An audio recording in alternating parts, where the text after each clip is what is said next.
It was Toto that made Dorothy laugh and saved her from growing as gray as her other surroundings. Growing up, my favorite book was The Wonderful Wizard of Oz. Sure, there were parts that I quickly skimmed through, but the majority of the book was captivating, and certain elements grabbed my attention. In the book, The Wonderful Wizard of Oz, one of those attention-grabbing elements is the yellow brick road where Dorothy and her new friends take their adventure. On this trip, each of the characters is looking for something. The Scarecrow wants a brain, the Tin Man wants a heart, and the Lion wants courage. Throughout the book, we find that each character actually had what they were looking for all along. The characters relate to us. We all have self-doubting moments, but deep down, our true potential has always been there. For the Scarecrow, the Tin Man, and the Lion, they found their potential as they traveled along that yellow brick road. Yellow. One of my favorite colors because of the feelings and thoughts associated with it. Whether it's the beautiful yellow of a sunflower or ice-cold lemonade on a hot summer's day, unless, of course, it's pink lemonade, but regardless, the color itself is bright. When we think of yellow, we think happy thoughts, such as sunshine on a cloudy day or those cute yellow peeps we snack on all Easter morning. Personally, when I think of yellow, I'm reminded of sunshine, hope, and happiness. Sunshine allows plants to grow and pretty flowers to bloom. Hope is the assurance that the sunshine will come and the clouds will part. Happiness? Well, this is my favorite of the three because it's what brings people together. Over the course of my life, I have been blessed to be surrounded by the brightness of sunshine, hope, and happiness. And speaking of sunshine, who doesn't enjoy the sunshine? Everyone loves the sun and the warm rays that it brings. On my first day of 6th grade, it was pretty clear that my entire class had been spending some quality time with the sun. People were coming back from summer break with perfect tans, except for me. I may have spent a little too much quality time with the sun. Don't get me wrong though, my summer had been a blast, but the weekend before school started, my family decided to take a day trip to the beach, and I may have only applied sunscreen once. Easily, that warm sunshine feeling caused an extreme sunburn. By the time I went to school that first day, my face was a mixture of red, tan, and very pale skin. I was already so nervous and self-conscious about the unfamiliar middle school environment. This sunburn was not helping me at all. By the time I went to school that first day, many of my elementary school friends pretended not to know me, since it was embarrassing to be seen with a girl with a bad sunburn. But the next day, I saw the sunshine at a dull point in my life. A girl named Ashton came and sat with me throughout lunch and extended her kindness to me.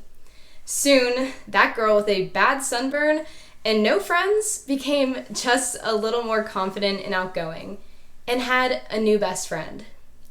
Ashton chose to be the sunshine that I needed to have a successful start to my 6th grade year.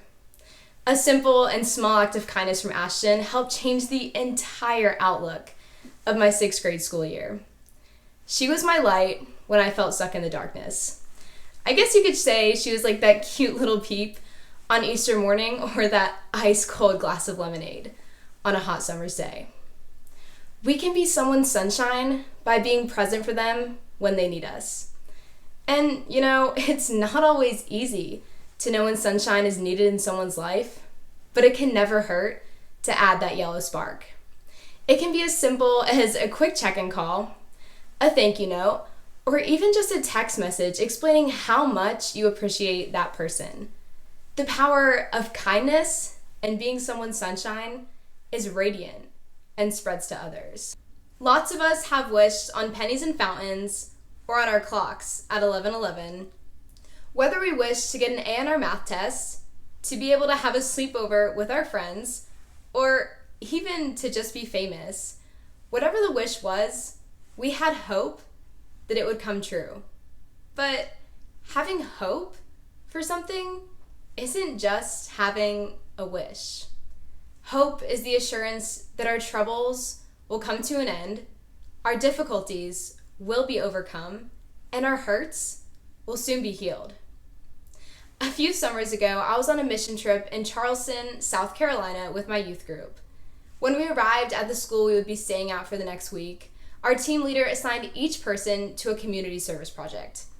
I was assigned to paint and landscape the outside of an elderly woman's house. Right away, 8 other people and I were bussed over there and began working. When we arrived at the house, the lady we were helping, Miss Ivy, told us that she never thought her house would get repaired. She thought the neighborhood she grew up in would never look new again, even though she thought the cracked green paint on the side of her house would never get repainted, or those unwashed sidewalks would ever glisten. She saw in us that there was hope. Hope for the future. Hope that the flowers in her yard would one day start to blossom. And hope that her childhood home would once again look the way she remembered it while growing up. Hope can be spread by the simplest things, through random acts of kindness, spreading a positive mindset, and community service. As hope was directly restored for Miss Ivy, people in her community began to feel the same way. We can spread hope so easily from person to person, through our actions and through our words, even just reaching out to someone who is struggling. Hope helps lead us out of the darkness and into the sunshine. But once we're in the sunshine, what keeps us there? Take a quick moment to think of someone you know who was almost always genuinely happy. Maybe the person you thought of resembles the true emotions of happiness because of the people that surround them. Maybe they're outwardly happy through their kindness. And maybe they're just optimistic. It's difficult to define what being truly happy means, but it can be seen in the simple things. Everyday small things can bring ourselves and others happiness. But defining happiness is also different for every single person. For me, I tend to be my happiest during the small things, such as dancing like nobody's watching, singing in the car, terribly if you're like me, and laughing so hard that you can barely breathe. Remember a few moments ago when we thought of someone who was almost always genuinely happy? Well, for me, the person that came to mind was Callie. I met Callie this past summer at State Leadership Conference, and the first thing I noticed was how she was always smiling and quick to make anyone laugh. Every time I saw her, she carried an energetic attitude and was quick to a joke. Spreading positivity, surrounding yourself with positive people, and focusing on into that positive mindset can help create happiness. For me, Callie was one of those people who I was lucky enough to be surrounded by. When we find happiness in ourselves through the simple things, we can't help but spread it to others. Just as Callie did with a smile and a few laughs, we should all be a little more like Callie. A little happiness can go a long way. Let's go back to that yellow brick road real quick. Are you there? Cool. In the story, The Wonderful Wizard of Oz, the characters don't see themselves as being genuinely happy. They think they're missing something. Yet the entire time, they're smiling and skipping down that yellow brick road. They're surrounded by friends, telling jokes, and being unapologetically themselves.